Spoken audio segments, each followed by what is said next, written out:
Recall that our two main philosophical skills for using arguments are to be able to reconstruct arguments from prose passages and to evaluate those arguments by criticizing them. Our next goal is to level up our ability to criticize arguments effectively and hone our ability to get to the heart of how to evaluate them by developing the skill of fixing objections. We've already learned one important way to fix objections to arguments. Since soundness is the gold standard for arguments, in principle, we can object to an argument by pointing out it's not formally valid. But, as we saw in our course video on evaluating arguments, this objection can always be fixed. Every formally invalid argument can be fixed by adding a conditional premise that connects its other premises to its conclusion in such a way that this other argument is formally valid. When I say that this fixes the objection, I don't mean that it makes everything hunky-dory. What I mean is that it improves our argument by removing the objection that it's formally invalid.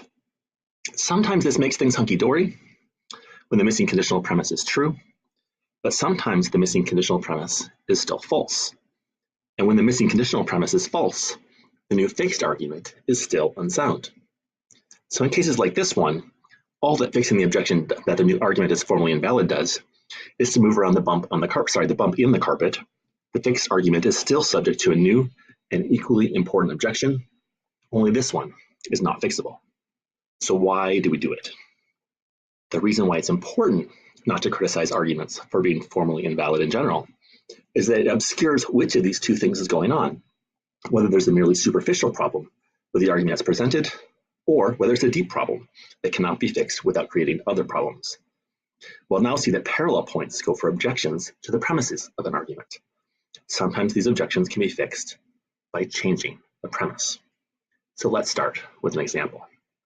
Let's just suppose for the example that Chucky is a squirrel that John owns. Even so, the second premise of this argument is likely to be false. For example, John probably owns some clothes, and clothes don't eat nuts. So the argument's unsound. But this problem can be easily fixed. Even though not everything John owns eats nuts, the first premise tells us more than that Chucky's owned by John. It tells us that Chucky's a pet John owns. So we could dispense with the false second premise and give an alternative version of the argument. And this version of the argument could very well be sound. Of course, there's no guarantee that it will be sound. If Chucky really is a squirrel and John does not own any other pets, then the argument is sound. On the other hand, if Chucky's a fish, or if John owns a snake, then premise P3, the second premise, is still false, and so even our fixed argument is still unsound. Either way, however, we have better insight into whether or not some version of this argument can be made to work. In our last example, we could substitute the false premise of our argument without making it formally invalid.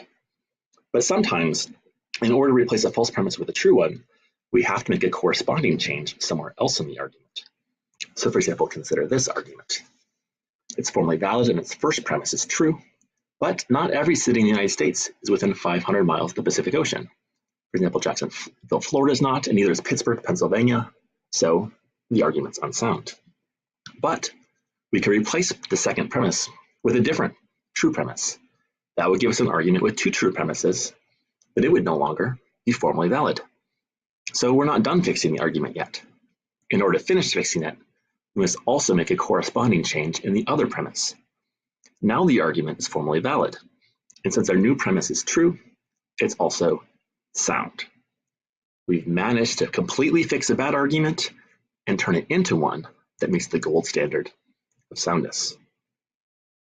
Alternatively, however, we might not have been so lucky. This is another formally valid argument with one true premise and one false premise.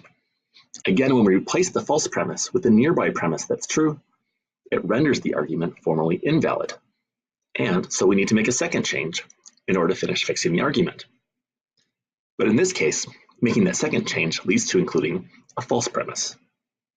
So like the objection of formal invalidity, sometimes the objection that a premise of an argument is false can be fixed. And as with formal invalidity, some fixes make the problem go away, but others merely push the bulge somewhere else in the carpet. We don't try to fix objections because they'll all go away.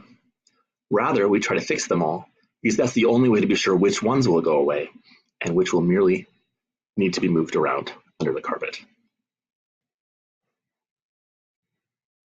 Once you have some practice at fixing arguments from objections in this way, therefore, you will have leveled up your skill at evaluating arguments. You will now be able to better discern which objections to arguments are the most pressing, and you'll be able to use this skill against yourself as an important piece of the skill of critical thinking in order to make your own arguments the very best that you can.